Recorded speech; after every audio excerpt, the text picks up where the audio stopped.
네, 이와 관련된 내용을 이종수 YTN 해설위원과 함께 짚어보겠습니다. 어서 오십시오. 어서 오세요. 네, 수고 많으십니다.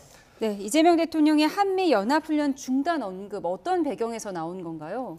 네, 이재명 대통령이 그러니까 북한과의 대화를 이끌어 나가기 위해서 한미연합훈련 중단 카드를 꺼낼 수 있다 이런 뜻을 밝힌 것으로 보입니다. 예. 그러니까 이재명 대통령이 이렇게 얘기한 그 배경 가운데서 이제 앞서 보도에서 보신 것처럼, 네. 그러니까 북한과의 대화를 하고 소통하고 설득을 하기 위해서 바늘구멍도 뚫어야 한다 예. 그런 의지를 보였잖아요. 근데 북한은 이때까지 보면은 미국과의 대화를 위해서 이런 뭐 한미연합훈련 중단과 같은 적대행위 중단 이걸 또 요구를 줄기차게 요구를 해왔거든요. 네. 그런 점에서 이제 이재명 대통령이 그런 어떤 북한과의 대화를 이끌어 보겠다 이런 차원에서 얘기를 했습니다만, 다만 그러니까 실무적으로 선제적으로 뭐 한미 연합 훈련을 축소한다거나 또는 뭐 연기한다거나 이런 것들을 일부에서 주장은 하고 있지만 이것이 어떤 방향으로 나갈지 지금 상황에서는 예단하기 어렵다. 또 이렇게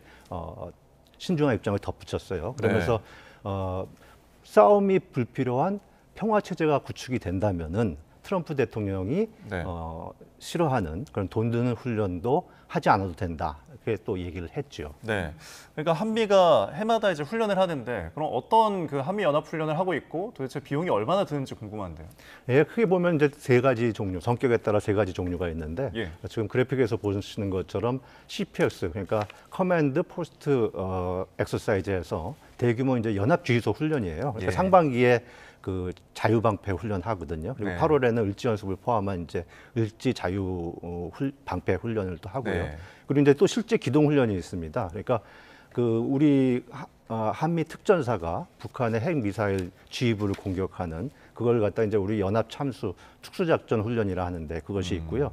또 이제 한미일 연합 뭐 육해 공군 훈련이 개별적으로 있고 또 그러니까 해병대가 또 상륙 작전을 하는 이제 쌍용 훈련이 또 있어요. 예. 그리고 미사일 방공 분야의 훈련이 있는데 이거는 방어 훈련을 하는 것이 있고 또 화력을 직접 시연하는 대화력 또 훈련이 있습니다. 근데 네. 이걸 하는데 그런 걸 하는데 전부 비용이 얼마나 드느냐? 트럼프 대통령이 이제 2018년에 한미 연합 훈련을 갖다가 굉장히 값비싼 워게임이라고 하면서 훈련을 중단을 시켰거든요. 네. 그 당시에 한 번 하는데 1억 달러가 든다고 했어요. 근데 뭐 우리 군 관계자라든가 전문가들은 이거 과장된 수치다 그러고 있고요. 양욱 그 아산정책연구원 이분 군사 전문가인데 연구위원은 그러니까 미국이 전략자산 뭐 항공모함 같은 것을 한국에다 다 이렇게 가져오는 것들을 포함해서 연 한 1,000억 그리고 또 뭐 우리 같은 경우는 뭐 이제 시설 유지 보수를 한다거나 또 인프라 사용하는 거 이런 것까지 다 포함해서 예. 한 300억에서 400억 정도 드는 것으로 추정을 하고 있죠. 예. 네, 그런데 이 대통령이 처음 언급한 한미 연합훈련 중단 혹은 축소 이게 현실적으로 가능한지가 중요하잖아요. 네.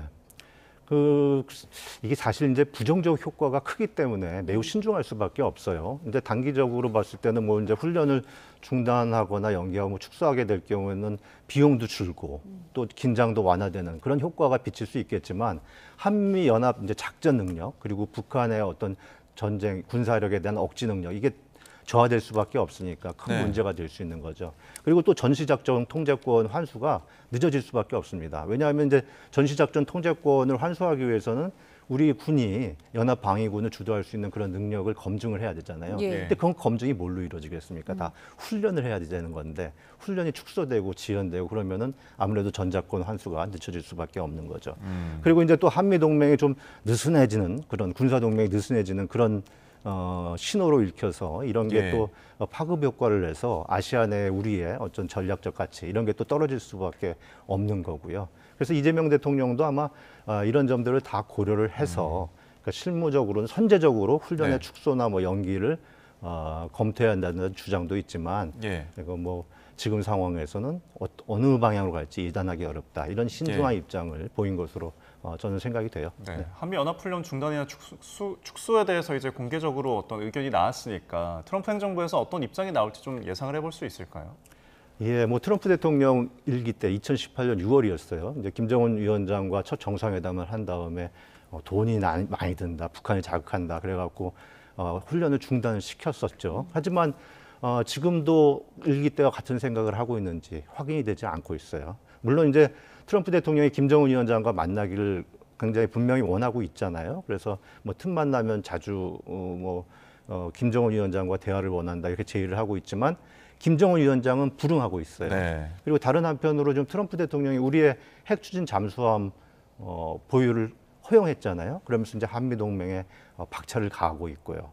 또 이재명 대통령도 물론 이제 한미연합훈련 뭐 중단이나 축소를 이제 언급은 했지만 네. 전제 조건으로 평화 체제가 싸움이 필요 없는 평화 체제가 구축이 된다면 이렇게 달고 있거든요. 그렇기 때문에 트럼프 대통령이 기자들이 묻지도 않는데 직접 이런 한미연합훈련 중단과 관련해서 반응을 보일 것이냐, 입장을 밝힐 것이냐, 그럴 것 같지 않다. 이게 이제 다수 전문가들의 생각입니다. 취재를 알겠습니다. 해보니까. 예. 네, 한미연합훈련 이 중단 취소에 대한 이재명 대통령의 발언에 대해서 좀 분석을 해봤습니다. 지금까지 이종수 YTN 해설위원이었습니다. 고맙습니다. 고맙습니다.